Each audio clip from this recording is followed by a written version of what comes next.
Sim, Sim. Pronto, sim. pessoal. Então, Sim. hoje iniciaremos a nossa segunda aula da disciplina de Relações Humanas. E querendo ou não, ontem a gente falou um pouco sobre a teoria, como surgiu de fato e o que é as relações humanas. A gente classificou as relações humanas, buscamos o objetivo das relações humanas e a importância das mesmas no ambiente de trabalho. E hoje a gente vai aprofundar um pouco de por que sentiu essa necessidade de se estudar as relações humanas dentro de uma empresa, por exemplo, de uma indústria, de uma fábrica. E eu não sei se vocês já pesquisaram sobre, e aí sentiram essa curiosidade, ou já ouviram falar sobre as relações humanas e, consequentemente, está interligada a um sociólogo, digamos assim, que a gente chama de Elton Mayo. Então, foi através dele que se iniciou, de fato, o fim da teoria clássica e o início da teoria das relações humanas. Então, no finalzinho da nossa aula, a gente vai entender o que eram as teorias clássicas e, de fato, o porquê se introduziu e como se implantar a teoria das relações humanas nas indústrias, nas empresas, no local de trabalho em si. E amanhã, claro, a gente vai... Amanhã não, né? Lá vai eu pensando que ainda é semana. Então, na segunda, a gente já inicia com a teoria das relações humanas no ambiente hospitalar. A importância dessas teorias para a enfermagem. A gente vai puxar para o nosso lado, de fato, para a nossa disciplina. Então, a teoria das relações humanas, ou TRH, como a gente viu também na aula de ontem, teve início com a vontade, a necessidade de estudar o comportamento dos empregados em uma fábrica, por exemplo. E o objetivo de avaliar e estudar esses comportamentos era justamente de identificar quais eram as necessidades, qual era a correlação, por exemplo, entre a iluminação e a eficiência dos operários. Não sei se vocês já assistiram a algum filme que relata como aconteceu a questão do trabalho, a Primeira Guerra Mundial, como eram as indústrias, como era o trabalho naquela época. Então, não existia iluminação, não existia circulação de ar, não existia, vamos dizer assim, higiene em si no ambiente de trabalho.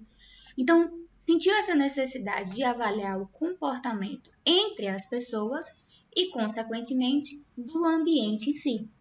Então, em 1927 até 1932, surgiu um estudo em uma fábrica lá no Canadá, que era a fábrica de Hawthorne.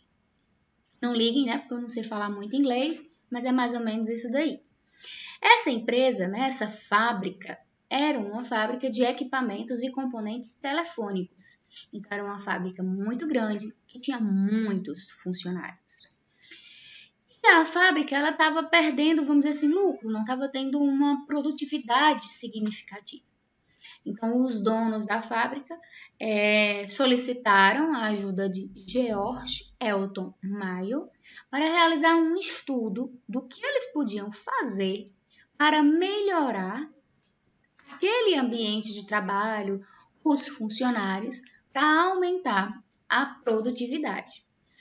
Até então, utilizava-se a teoria clássica no ambiente de trabalho, para administrar as empresas. E como eu falei para vocês ontem, o trabalhador era visto como uma máquina, então era tratado de forma mecânica. Quando surge a necessidade e a implantação da teoria das relações humanas, surge também uma nova perspectiva para todos os setores. Então, o indivíduo, ele passa, de certa forma, a ser visto como algo social, sociável, deixando, de fato, muitas vezes, a questão mais econômica, digamos, lucrativa. Se a gente consegue atuar uma empresa de forma sociável, amigável, com ambiente favorável, muitas vezes as pessoas exercem a sua função, digamos, sem nenhuma obrigação propriamente dita, e, consequentemente, a produtividade aumenta. E essa mudança, né, de um ser sociável, deixando de lado esse olhar mecânico, é importantíssimo para as empresas. E essa tomada de decisão de implantar as teorias das relações humanas revolucionou o capitalismo, a economia, de fato, o ambiente de trabalho. Hoje, às vezes, é muito difícil a gente imaginar como era antigamente, mas, infelizmente, a gente ainda tem empresas locais que ainda utilizam, assim, que de forma indireta, mas utilizam a teoria clássica, esse regime mais rígido, mais mecânico. Então, lá na década de 30, era muito difícil encontrar uma empresa em que os funcionários eles não agissem com essa questão de robô, com essa questão de máquinas, com essas jornadas de trabalhos precárias, longas. E aí, como a gente viu também, surgiu a questão dos protestos e a grande crise, né, de 1929 nos Estados Unidos. E aí, com o passar do tempo, sentiu real necessidade de implantar essa teoria das relações humanas. E ela busca, além de, vamos dizer, todos esses aspectos que a gente já debateu, busca também garantir a segurança, garantir um ambiente seguro, um ambiente corporativo, um ambiente, vamos dizer assim, mais acessível e positivo para os funcionários e, consequentemente, para a empresa como um todo. Então, então surge a necessidade de humanizar, de democratizar, de tornar algo, vamos dizer assim, mais, mais não tão rígido, mas, vamos dizer assim, frouxo, mas avaliando se realmente, a gente tem um horário de trabalho, vamos deixar uma hora de intervalo para o almoço, vamos deixar um horário de descanso, vamos diminuir a jornada de trabalho do pessoal. Então, algo mais flexível, ao invés de se tornar algo mais rígido. Então, surge o estudo nessa fábrica, por isso que a gente tem a questão da experiência de Hawthorne, ou teoria de Hawthorne, que foi implantada e coordenada por Elton Meyer.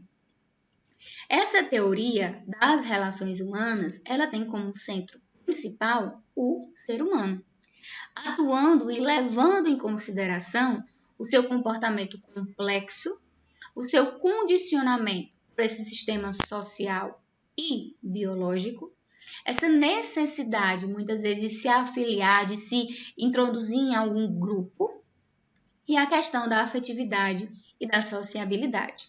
Quando a gente está, vou falar, voltando lá para o ensino médio novamente, mas quando a gente está no ensino médio, que a gente é jovem, a gente sempre busca se encaixar em algum grupo. Tem sempre aqueles grupos, pessoas que gostam de tatuagem, aquelas pessoas que fazem uso de, vamos dizer assim, cigarro, aquelas pessoas que são mais estudiosas, aquela galera que senta lá no fundão da sala, aquela galera que se junta para realmente estar estudando. Então, sempre tem esses grupos. E a todo momento e a todo instante, nós, seres humanos, estamos buscando se encaixar em algum local, em algum grupo. Então, essa necessidade de se encaixar em grupo, muitas vezes vai além dos nossos princípios, das nossas diretrizes, e aí a gente acaba, digamos, e fingindo o que a gente acreditava, só para estar mantido naquele grupo. Às vezes eu nem gosto de trabalhar em determinado emprego, X, porém eu preciso estar ali, seja pelo status, seja pela questão financeira, seja pelo grupo, tem 3, 4 amigas minhas, muito amigas, e eu preciso estar inserida naquele trabalho. E aí a gente começa, vamos dizer assim, a buscar, a procurar, estudar. Isso está errado? Depende do ponto de vista de cada um. Vamos dizer assim, até que ponto eu estou aberto, eu posso realizar alguma alteração nos meus princípios, no meu corpo, no meu pensamento, para me encaixar, seja num grupo ou na sociedade. Então, as teorias das relações humanas, ela volta muito para essa questão do empregado, essa questão das relações dos funcionários dentro de uma empresa.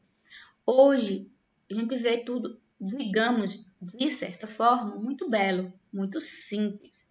Mas antigamente não era assim. A escravidão acabou, porém ela continuou de forma indireta. As pessoas receberam a carta de euforia, porém continuaram trabalhando por pequenos salários, pequenas remunerações, para, digamos, tirar essa palavra escravidão.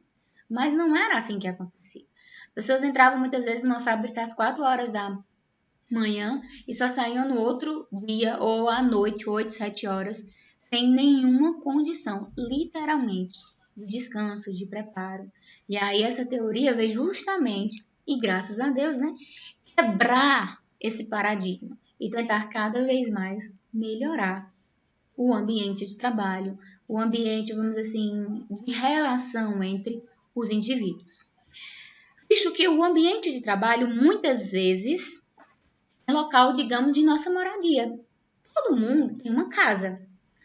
Na nossa casa, vamos dizer assim, da nossa vida, durante o dia, a gente passa, acho que, umas 4 horas, 5 horas, dependendo do momento, dependendo do tipo de trabalho. Muitas vezes a gente sai para trabalhar 5 horas da manhã, chega às 7 da noite, aquela vida corrida, faz uma coisa, faz outra, faz uma coisa, faz outra. Aproveitou a casa? Não. Aproveita os familiares, as pessoas que estão ali? Muitas vezes a gente não tem tempo nem para isso. Ou porque está também muito cansado, porque tem, vamos dizer assim, outros afazeres a realizar. Ou tem pessoas que chegam de um trabalho, só toma banho, já vai estudar. Então, a gente passa mais tempo fora, interagindo com pessoas de fora, do que com as próprias pessoas da nossa família. E é por estar interagindo com pessoas de fora que a gente sempre busca se encaixar. Não tem nada pior do que a gente ser, digamos, sozinho. Ah, eu sou sozinha, vou para a sala só.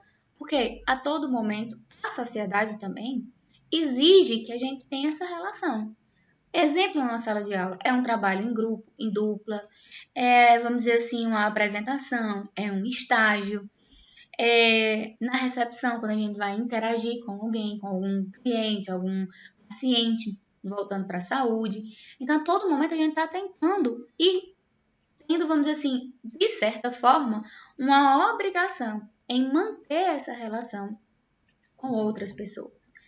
Então, teoria das relações humanas ou escola das relações humanas nada mais é do que um conjunto de teorias.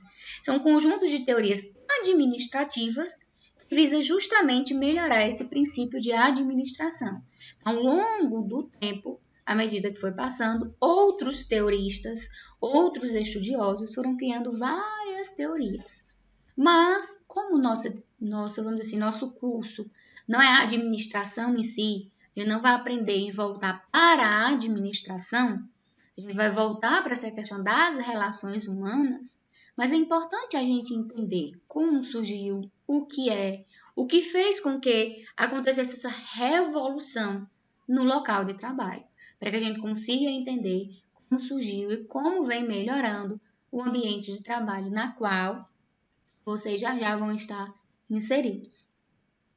Então, cria-se com essa teoria das relações humanas novas perspectivas. Busca conhecer essas atividades, os sentimentos dos trabalhadores, a questão da formação dos grupos. O ser humano, ele não pode ser reduzido a um ser cujo comportamento é simples e mecânico. O homem, né, o ser humano, é ao mesmo tempo guiado pelo sistema social, pelas demandas de ordem biológica. Todos os homens possuem, né, todos os seres humanos, nós seres humanos, possuímos necessidades básicas de segurança, de afeto, de aprovação social, de privilégio. Não sei se vocês lembram, quando eu dei aula para vocês lá de História da Enfermagem, a gente falou a questão das teorias que foram surgindo na enfermagem. A gente falou da questão da teoria ambientalista e focamos também na teoria das necessidades humanas básicas, onde as necessidades humanas básicas visam justamente entender quais são as nossas necessidades, os nossos desejos, os nossos anseios, as necessidades fisiológicas de segurança, de afeto, pela pirâmide de Maslow. Então, essa também teoria de Maslow, das necessidades humanas básicas, surgiu logo após essa introdução da teoria das relações humanas. Então, para que a gente entenda o que foi esse experimento, o que foi esse experimento que revolucionou toda a forma de agir das empresas, das fábricas, a gente precisa entender o autor, digamos, o dono de tudo, que foi que teve essa ideia e que criou esse experimento. Então, Elton Mayo, ou George Elton Mayo, era sociólogo. Ele nasceu em 26 de dezembro, na Austrália, reconhecido mundialmente como um grande estudioso da sociologia. E ele foi um dos fundadores das principais teorias das indústrias dos Estados Unidos.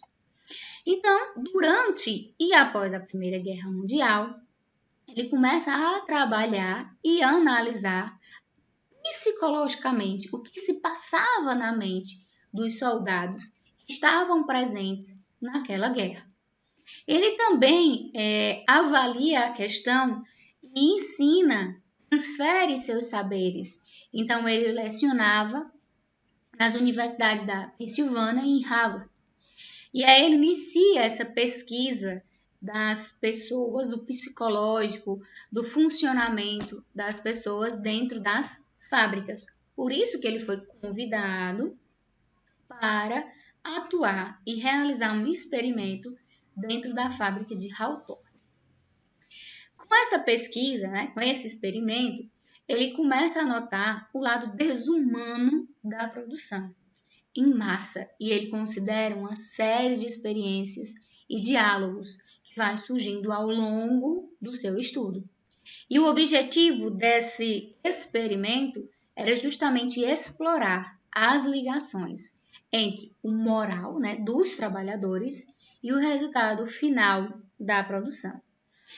Como foi que ele realizou esse estudo? Então, ele elabora a teoria das relações humanas, ele começa a avaliar essa questão da organização pessoal, da organização formal e informal das empresas, avaliando também a relação inter e intrapessoal, a questão dos sentimentos, a questão das frustrações. Todo esse experimento, todos esses ensinamentos, as teorias, os embasamentos, ele deixa registrado. E aí ele cria, ele se torna autor de uma das suas principais obras, que é a questão do problema da humanidade nas indústrias, na civilização. Aqui embaixo eu deixo para vocês o nome do livro, da obra na qual foi escrita por Mayo, onde ele traz esses principais experimentos e o que ele conseguiu constatar durante essa experiência de Hawthorne. Então, essa experiência, ele foi até a fábrica e ele começou a analisar as pessoas que ali trabalhavam. E ele começa a fazer uma correlação à iluminação e à experiência que os operários obtinham. Ele também começa a avaliar e estudar a questão da fadiga, dos acidentes de trabalho. Por isso que hoje a gente tem as empresas precisam de profissionais capacitados para, vamos dizer assim, saúde do trabalhador. Tinham muitos indivíduos adoecendo e chegando a óbito mesmo dentro das indústrias, das fábricas, dos locais de trabalho, porque não tinha esse olhar para a saúde do trabalhador. Ele também estuda a questão da rotatividade do pessoal, a questão da entrada, da saída, a questão dos horários e também a questão das condições de trabalho em relação à produtividade pessoal. A gente sabe que quando chega um determinado horário, determinado momento, a nossa mente, ela é, vamos dizer assim, digamos, criada, ela como é que eu posso dizer a vocês? Ela tem algo que ela mesmo se desliga, ela fica em stand-by. Exemplo, uma aula que a gente passa, vamos dizer assim, 2 horas, 3 horas, só falando e vocês só ouvindo, vai chegar um momento que a nossa mente, mesmo que a gente não queira, mas a nossa mente ela vai, digamos, se desligar. Porque é algo natural, digamos assim, do nosso corpo. A mente, digamos, ela fica ali em stand-by. Então a gente chega a certo momento que a gente não absorve. Do mesmo jeito em ambiente de trabalho. Se a gente trabalha exaustivamente, uma jornada de trabalho muito grande, vai chegar um momento que a gente vai estar fazendo as coisas de forma mecânica ou de todo jeito, só para dar a hora de chegar e ir embora. Quem trabalha entende o que eu estou falando. Eu acho que vocês já devem ter vivenciado alguma experiência ou presenciado alguma experiência como essa. Então, o que é que ele faz? Ele começa iniciando essas relações existentes entre a iluminação. Então, quando a gente está em um ambiente de trabalho, a gente tem uma iluminação fraca, uma ventilação ruim, a questão do cansaço, da fadiga, a gente começa a produzir, principalmente em uma fábrica, um material, digamos, de baixa qualidade. Então, ele fez com que mudasse o foco da pesquisa, observando e avaliando a questão do comportamento. E ele, vamos dizer assim, incorporou pequenas mudanças, como intervalos, com uma jornada de trabalho menor, a questão de horários de lanche, ou pela manhã, pela tarde, um tempo, vamos dizer assim, de intervalo durante o almoço, descanso das pessoas, dependendo do setor na qual estava trabalhando. E aí houve uma grande quebra dos padrões para todos os estudiosos daquela época. E aí a experiência de Hawthorne é uma, vamos dizer assim, podemos dizer, uma evolução, uma revolução que surgiu para o trabalho, para a saúde do trabalhador, para os trabalhadores como um todo. Então, antes dele implantar de fato e dividir-se em fases, ele conduziu e ele introduziu a questão do intervalo, do descanso, do olhar, do ouvir, quais eram as dificuldades, frustrações dos funcionários, do grupo, qual era, vamos dizer assim, a questão do que eles esperavam, a questão de qual era o setor que eles estavam trabalhando, o que eles podiam fazer para melhorar ali. Então, ele divide esse seu experimento em 4 fases. A primeira fase, ele divide os operários, né, os funcionários, em 2 grupos. Um fica sendo o grupo de controle e um vai ser o grupo de experimento. O grupo de experimento trabalha sobre diferentes níveis de luz. Então, ele começa a fazer essa oscilação da iluminação do local. E o outro não trabalhava com essa questão, vamos dizer assim, de diferentes iluminações, na iluminação que já existia na própria fábrica. E aí foi constatado uma predominância do fator psicológico sobre o fisiológico. Então, ele consegue entender os funcionários nessas alterações de diferentes níveis de iluminação, dependendo da iluminação, eles trabalhavam, digamos, melhor, mais leves, mais tranquilos, podemos dizer assim. Já na fase 2, os grupos foram novamente separados. Para um dos grupos, ocorreu um aumento de salários periódicos, de descanso e permitiu mais voz ativa no grupo. Então, eles começaram a ser ouvidos, começou a ter aquele trabalho em equipe e, consequentemente, um aumento do salário.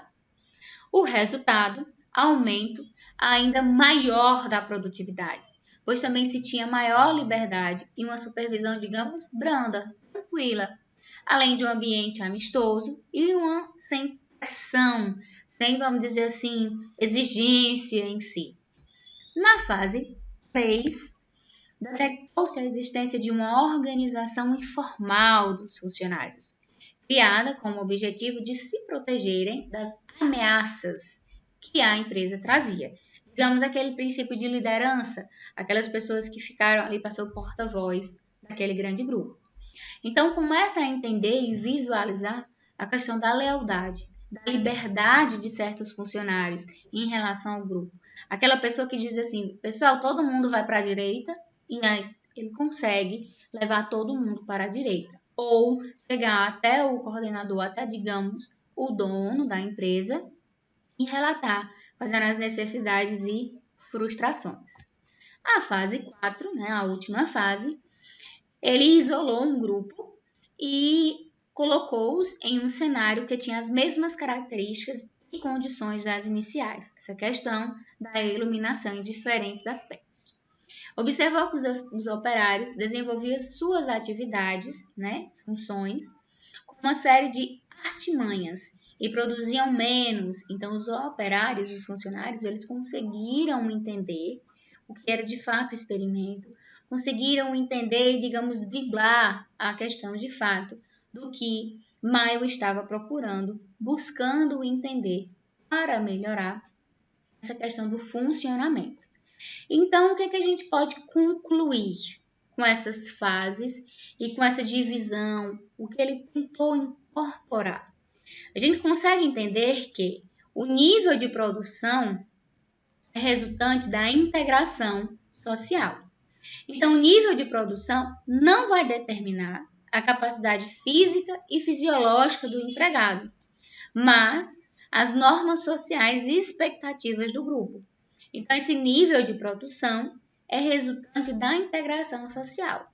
Se o grupo ele está bem interagido, está bem integrado e está trabalhando, vamos dizer assim, digamos, satisfeito, aquele nível de produção vai ser maior. Segundo ponto que a gente pode concluir é que o comportamento social dos empregados, que os trabalhadores eles não agem ou reagem isoladamente. Eles vão agir e reagir em grupos, em membros. É muito difícil apenas uma ovelhinha fazer todo o estrago. Geralmente ele busca um grupo, ele busca apoio em outras pessoas. Outro ponto, recompensas e sanções sociais. Então, para a teoria das relações humanas, a questão da motivação econômica, claro, é secundária na determinação do rendimento do homem social, não um homem mais mecânico.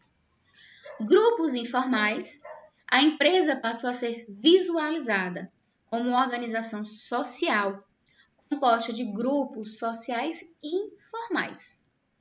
Relações humanas, aí vem a questão da relação com outras pessoas, consigo mesmo. Importância do conteúdo e do cargo, então eles começaram a entender a importância que eles tinham e possuíam dentro da empresa. A questão da importância de sempre estar se capacitando, de melhorar dentro daquele, vamos dizer assim, local de trabalho. E outra conclusão é a questão da ênfase nos aspectos emocionais e sempre levar em consideração a questão das emoções, a questão de não conseguir separar, né, a questão pessoal da questão profissional, que a gente tanto escuta desde pequenininho, dos nossos pais, avós, dos adultos, falando sempre essa questão de separa a questão de pessoal da questão profissional. Muitas vezes a gente não consegue fazer essa diferenciação e aí a gente acaba misturando, levando a emoção, muitas vezes, para o nosso ambiente de trabalho. Então, pessoal, logo no início eu falei para vocês que o foco, né, da teoria, né, do experimento de Hawthorne seria visualizar a questão da iluminação. Então, se eu melhorar a iluminação, eu vou melhorar a questão da produtividade. Era isso que ele pensava. Só que ele percebeu que não é bem isso. Que a produtividade, os resultados só melhoram quando existe uma atenção ao funcionário. Quando aquele funcionário ele é ouvido, ele é atendido. Existe, vamos dizer assim, uma preocupação com o ambiente, com o funcionário. E, consequentemente, essa preocupação, essa atenção dos gerentes, né, dos superiores, podemos dizer assim, para com os funcionários, melhora drasticamente a questão da produtividade, do ambiente de trabalho de forma positiva. Então, ele defendia a questão de Maio, que o trabalho é uma atividade tipicamente grupal. Não tem como a gente trabalhar sozinho. Jamais. Mesmo que eu vou abrir minha clínica, eu preciso de alguém para me ajudar. Desde uma pessoa para ficar na portaria, desde um segurança, desde uma pessoa para me auxiliar na questão da limpeza, desde uma pessoa para me auxiliar na questão dos procedimentos, por exemplo. Então, não existe um trabalho sozinho, individual. O trabalho ele é tipicamente grupal. O operário, nesse caso, né, os funcionários, não reage como um indivíduo isolado, mas como um membro de um grupo social. A tarefa básica da administração é formar uma elite capaz de compreender e de se comunicar. Sociedade estável mudou-se para uma sociedade adaptável. Então, a todo momento a gente está buscando, como eu falei para vocês, essa questão da adaptação, de se encaixar. O ser humano tem essa necessidade de sempre estar junto, de ser reconhecido e de se tornar esse homem social, não esse homem mecânico. A civilização, ela se tornou algo industrializado, algo desenvolvido e traz grandes consequências para o indivíduo e para o grupo, para as empresas. Então, como eu falei para vocês, antigamente, antes de todo esse experimento, essa necessidade, a gente trabalhava no mundo a questão da teoria clássica, que era a questão da organização em forma de máquina. A máquina, naquele tempo, era algo, digamos, supremo. Se faltasse um parafuso na máquina, pronto, aquela indústria já fechava, já era um rebuliço. Então, o foco era esse. Enfatizavam a questão das tarefas ou a tecnologia em si. Imagina aí antigamente que não tinha tanta tecnologia como a gente tem hoje. A autorização, né, a autoridade era centrada, então tinha aquele, vamos dizer assim, princípio rígido, aquela rigidez. Não existia uma conversa, um ouvir, uma empatia, um entender o próximo. Então existia essa questão da rigidez, da autoridade. A questão da divisão de trabalho, confiança das regras, existia uma separação entre quem era da classe mais baixa, da classe mais alta. Então, era essa teoria clássica. Não existia esse olhar para o empregado. Era olhar apenas para o resultado. Então, chegasse aqui uma pessoa e dissesse, eu preciso de 5.000 pares de sandália. O que é que o dono da empresa fazia? Aceitava de imediato, sem olhar quais eram as outras demandas, quais eram as necessidades dos indivíduos. E aí eu preciso desses 5.000 pares para amanhã. Tudo bem, já vai estar pronto. Eles só chegavam e diziam, vocês têm até amanhã, tal hora, para fazer 5.000 pares de sandália. Não queria saber como eles iam fazer, como eles iam descansar, como eles iam comer, como eles iam, vamos dizer assim, se tinha ir para casa, tinha familiar. Não queriam. Tinham que estar lá dentro, fazendo o que ele estava exigindo.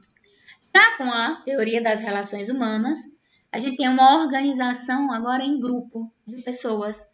A gente tem uma ênfase na pessoa, não mais nas tarefas, na questão da produção.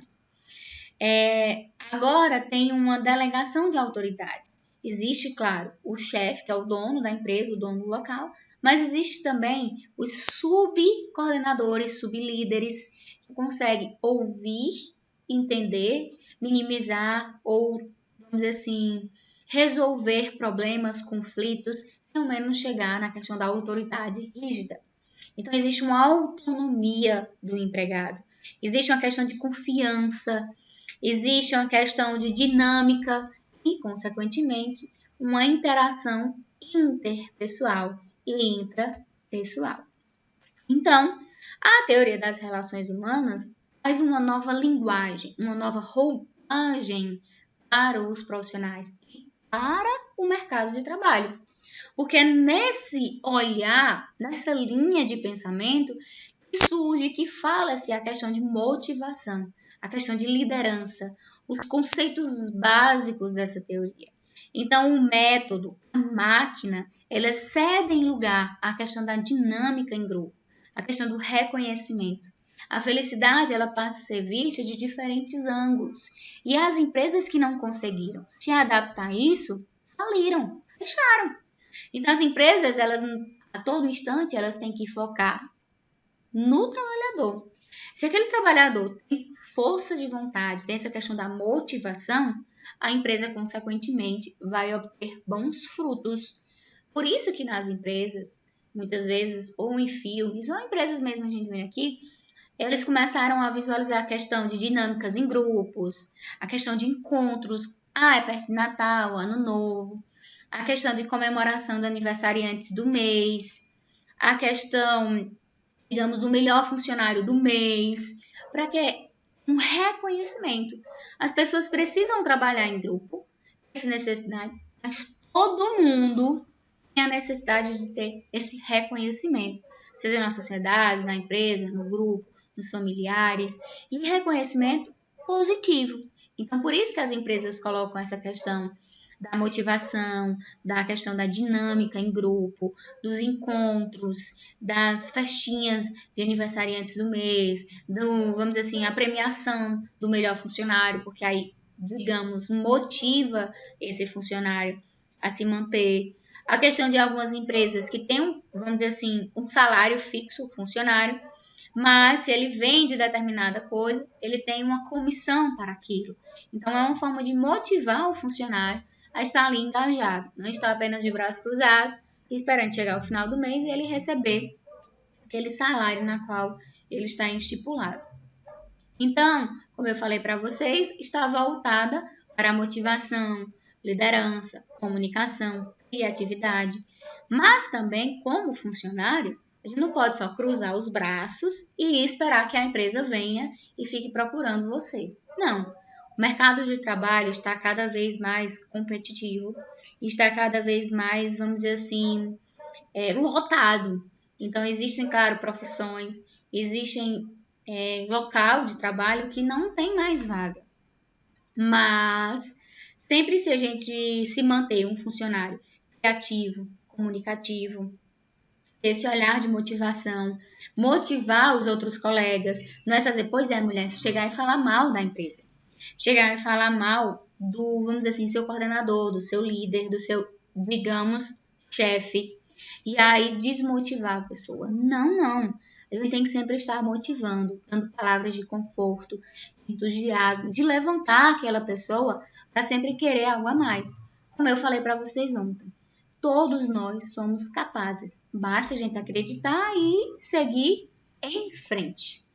Então, quando eu falo em motivação, é um comportamento que sempre é motivado por alguma coisa interna ao próprio indivíduo. É sinônimo de relação de causa e efeito. Significa entusiasmo ou disposição elevada. Significa apenas que todo comportamento sempre vai ter uma causa.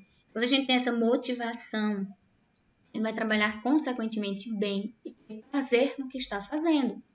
A questão da liderança é um processo em que a pessoa ela é capaz, por suas características individuais, de aprender as necessidades dos profissionais da organização, bem como de exprimi-las, ou seja, de expressá-las de forma válida e eficiente.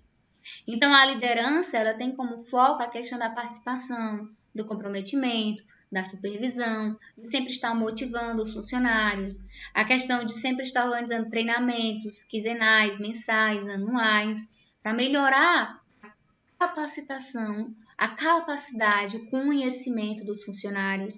Não adianta, eu trabalho numa empresa X, chegou uma máquina que agora todo mundo vai ter que utilizar. Então, tem que capacitar, tem que treinar esses funcionários a como utilizar, a como fazer aquele procedimento, aquele, vamos dizer assim, aquela função.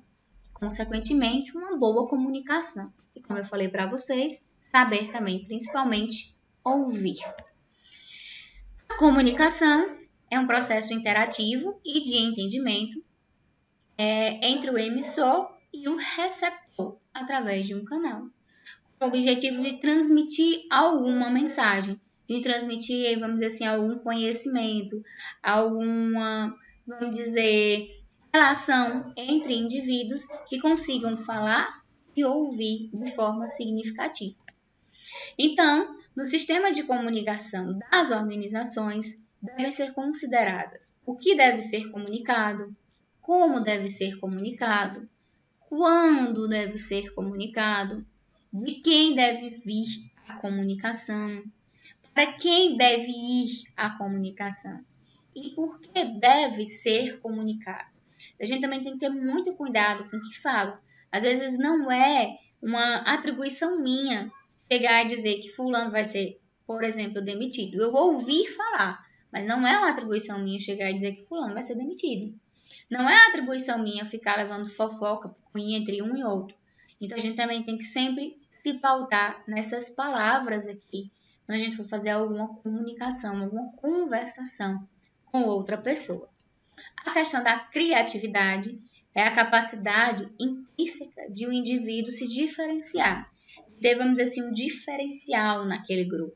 É aquele indivíduo que utiliza o seu conhecimento, utiliza essa questão metódica, técnica para melhorar de forma significativa o seu dia a dia e o dia daquele grupo como um todo.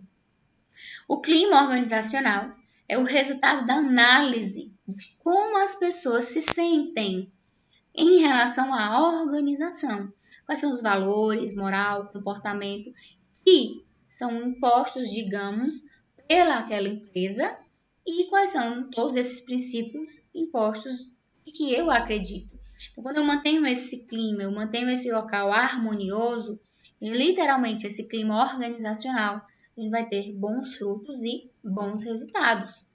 E não podemos deixar de falar a questão da dinâmica em grupo, que é um dos assuntos preferidos das teorias das relações humanas. Esse processo grupal, que são vivos e dinâmicos, e a soma de interesse entre os componentes que ali estão. É a interação estruturada e sustentada entre pessoas com interesses comuns. Então, quando a gente faz uma dinâmica em grupo, um trabalho em grupo, uma interação em grupo, a gente tem que buscar boa vontade, interesses comuns, interação em relacionamento, proximidade entre as pessoas, tamanho adequado, um grupo grande, pequeno demais, a questão da comunicação e informação e, com certeza, não podemos deixar de esquecer, a questão do bom senso e consenso. Tudo isso estão inseridos na questão de uma dinâmica em grupo. Então, as relações humanas são ações desenvolvidas a partir da interação entre pessoas. Os indivíduos ele mantêm essa interação social, essa interação grupal. Então, a teoria clássica, ela não criou uma organização eficiente. Ela torna uma maneira mais, vamos dizer assim, ineficiente, pois um trabalho simples se torna muitas vezes monótono, cansativo e negativo com frutos de resultados e de funcionários.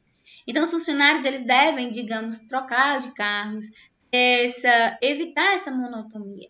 Eu sei que em alguns trabalhos a gente tem sempre essa rotatividade diferente, mas tem outros trabalhos que é tudo sempre igual, de segunda a sexta, fazendo a mesma coisa. Então, tanto o funcionário como a empresa deve buscar algumas maneiras de melhorar, para não se tornar algo monótono, cansativo. Então, os elementos emocionais afetam, claro, a produtividade. Se hoje eu estou muito triste, eu estou angustiada, eu não vou ter bons resultados, não vou conseguir atingir, digamos, a minha meta.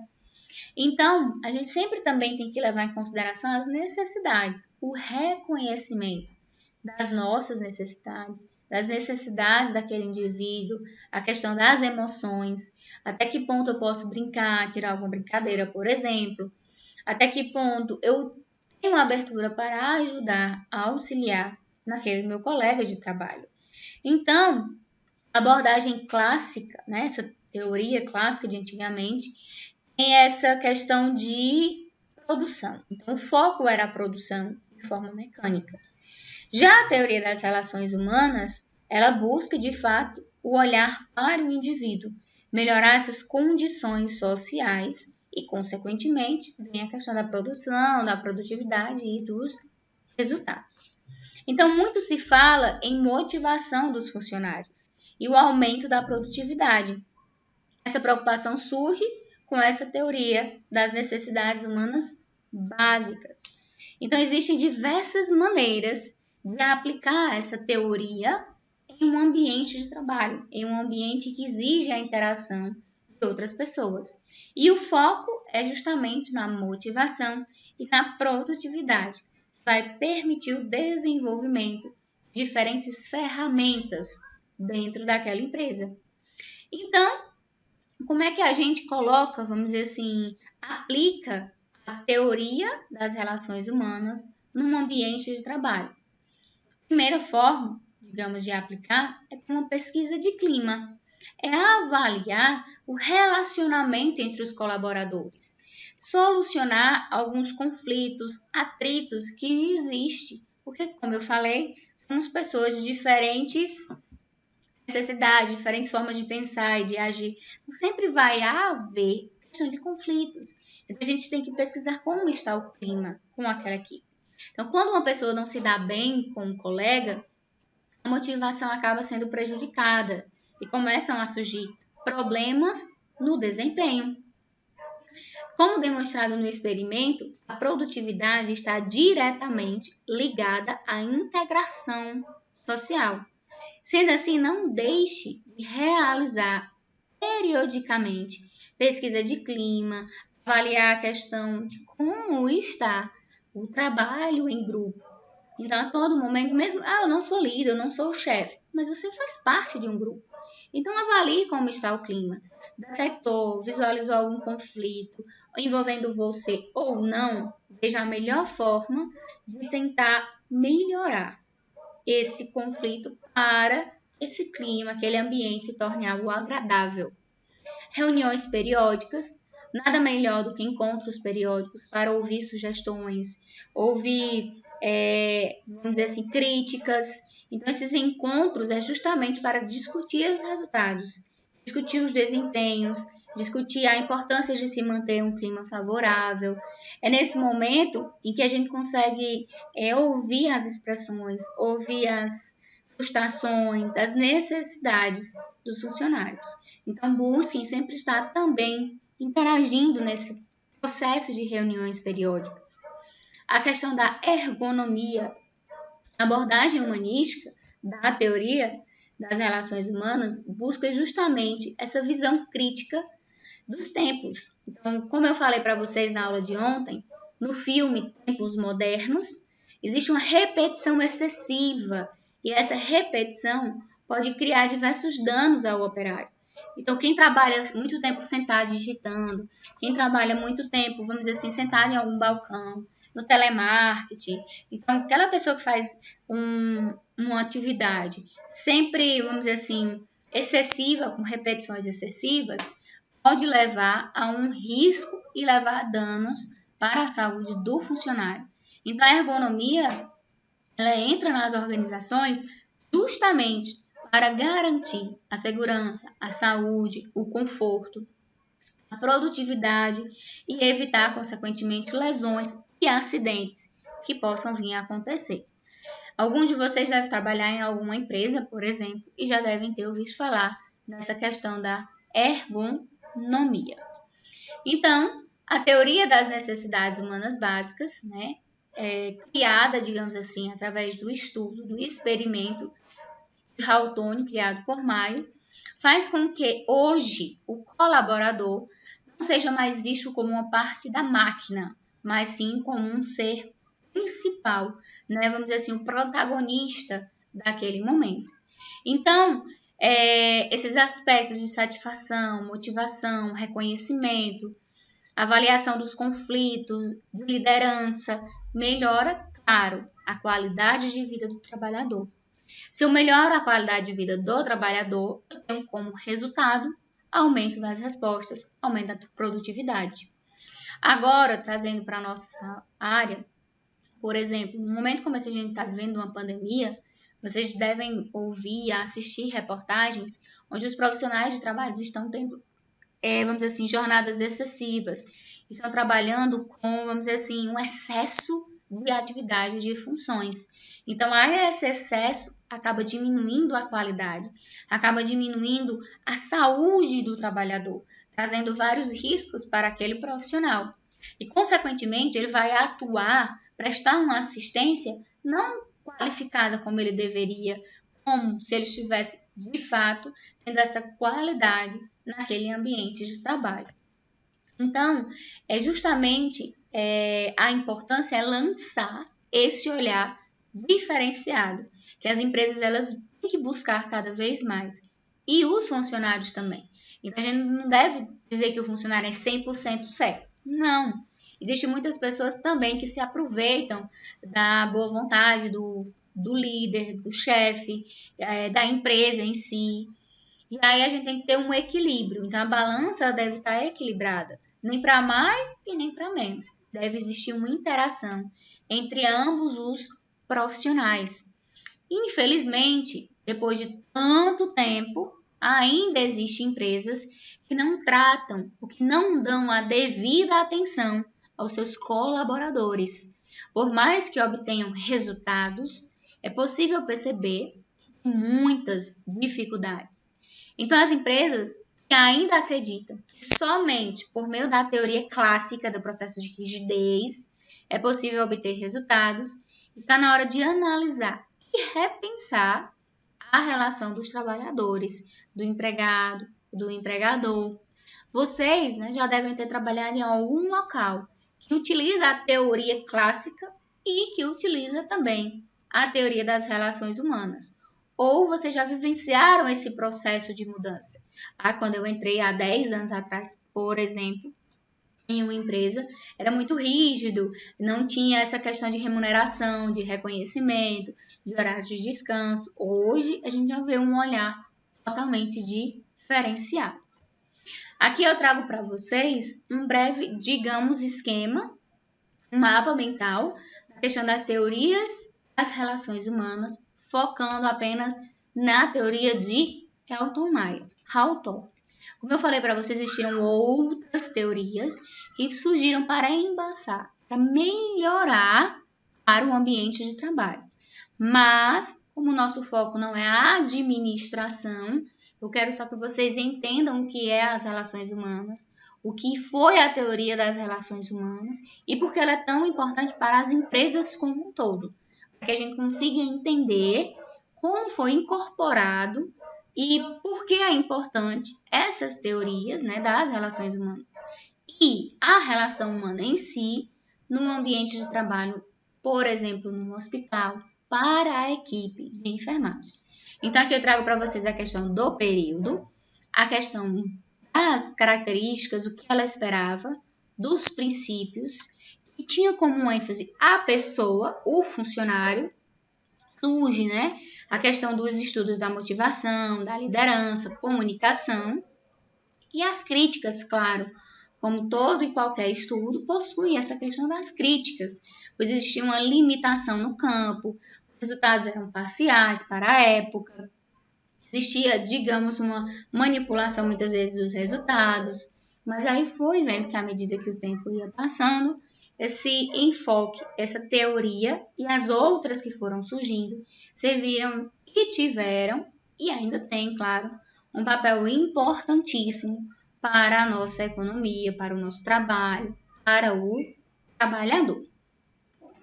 Então, pessoal, essas são apenas alguns exemplos, né, de como as teorias das relações humanas, né, a teoria escrita, né, por Elton Mayer, está presente no dia a dia do trabalho de cada um.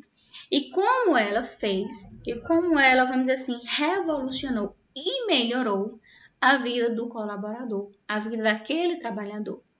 Façam uma reflexão de como vocês imaginam que seria a vida de um colaborador, né, de um funcionário, se não tivesse existido toda essa revolução e melhora no ambiente de trabalho. Então, eu encerro a nossa aula de hoje com a seguinte, vamos dizer assim, comentário, com o seguinte pensamento. As relações humanas é o caminho para o crescimento pessoal. Então, se eu mantenho uma relação humana comigo mesmo, com os outros, e mesmo que eu não seja o líder, o chefe, mas eu tenho uma voz dentro, claro, da minha função, e eu avalio e busco melhorar o clima, melhorar essa questão da dinâmica, essas reuniões periódicas, essa motivação, uma comunicação, esse senso, digamos, de liderança. Como a gente vai ter uma aula mais na frente só sobre liderança, mas já adiantando, cada indivíduo, alguns têm algo mais, vamos dizer assim, maior, essa questão de liderança interior. Numa sala de aula, quando eu chego aqui e digo para vocês, por exemplo, pessoal, hoje a gente vai fazer um trabalho em grupo, se dividam. Tem sempre aquele que fica parado, esperando alguém chegar, e tem aquele que já levanta, já monta o seu grupo, já traz para mim os nomes, já organiza tudo. Quem está fazendo esse processo, ele tem o senso de liderança. Aquele outro que fica ali aguardando, não possui ou ainda não desenvolveu. Quem é que está errado nesse ponto de vista? Depende, não existe ninguém errado. Vai depender do seu interior, do conhecimento de como você vai agir com esse processo de liderança ou não. Às vezes, existiu, vamos dizer, uma briga entre dois colegas. Você não tem nada a ver, mas você sempre vai tomar, ou algumas vezes, a dor de algum. Vai lá tomar satisfação, vai lá brigar, se meter. Existe aquele senso de liderança no seu interior. Já aquele outro indivíduo fica mais calado, aquele indivíduo fica e foi vamos dizer, o principal ou que está ali envolvido naquela confusão. Então, pessoal, espero que vocês tenham entendido, tenham gostado da nossa aula. Agora a gente vai iniciar a nossa questão de momento de tira dúvidas. Quero que vocês tragam também a questão de alguns exemplos que vocês já vivenciaram ou que viram alguém vivenciando, presenciando, tá bom? Vou tirar aqui a minha tela, a gente debater um pouco.